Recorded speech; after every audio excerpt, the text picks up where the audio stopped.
rencontré une femme qui ressemblait douloureusement à celle dont j'avais partagé la vie sur Terre, mais qui n'en possédait pas moins sa propre personnalité. J'ai défendu l'union coloniale, persuadé ce faisant de préserver l'existence de l'humanité dans l'univers.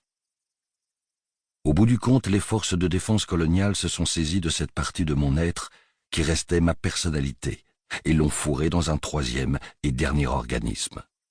Un corps jeune, mais loin d'être aussi fort et rapide que le précédent. Un corps humain en somme. Il était vrai qu'on ne lui demanderait plus de combattre jusqu'à la mort.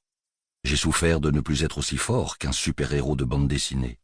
En revanche, je n'ai regretté aucune des créatures d'outre-espace déterminées à me faire la peau que j'avais rencontrées naguère. Je n'avais pas perdu au change. Le monde qui a suivi vous est probablement inconnu.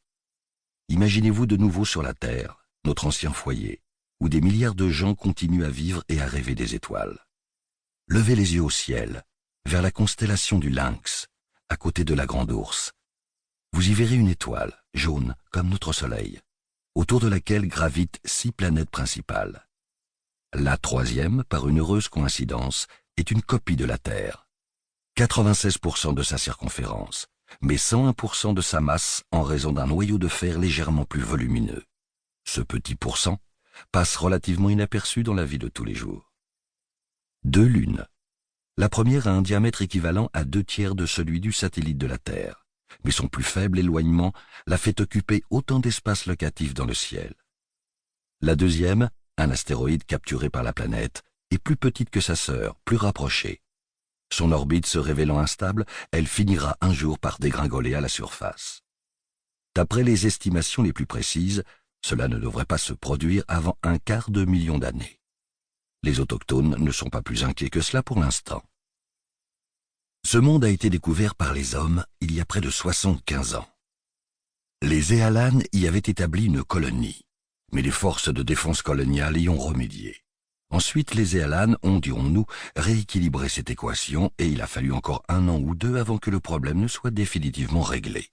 Cela fait, l'Union coloniale a ouvert ce monde aux colons terriens, principalement en provenance d'Inde. Leur arrivée s'est opérée en plusieurs vagues. La première, sitôt la planète arrachée aux Ealan, et la seconde, peu après la guerre du sous-continent indien sur Terre, quand le gouvernement provisoire, appuyé par les forces d'occupation, a proposé aux plus ardents partisans du régime de Chaudhuri le choix entre colonisation et emprisonnement.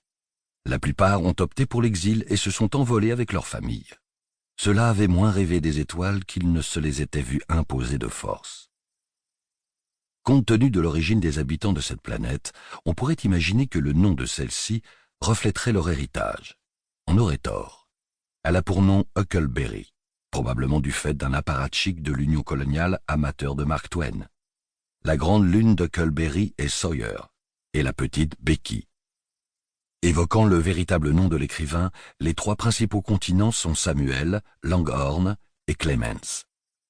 Au large de Clemens, au milieu de l'océan Mississippi, s'étire un long chapelet d'îles volcaniques en spirale, connu sous le nom d'archipel Lévis, en hommage à son épouse adorée.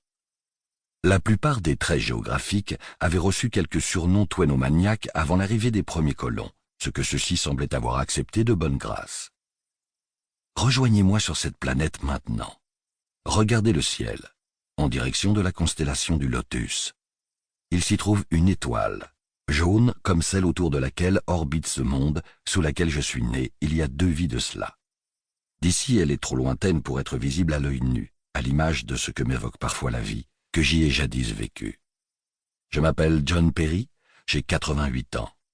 J'habite sur cette planète depuis près de 8 années maintenant. J'y suis chez moi avec ma femme et ma fille adoptive. Bienvenue sur Huckleberry. Dans cette histoire, c'est le prochain monde que je quitterai, mais pas le dernier. L'histoire de mon départ de Huckleberry commence, comme toute histoire digne de ce nom, avec une chèvre. Savitri Guntupalli, mon assistante, ne leva même pas le nez de son livre à mon retour de ma pause déjeuner. « Il y a une chèvre dans votre bureau », m'annonça-t-elle. « fis-je.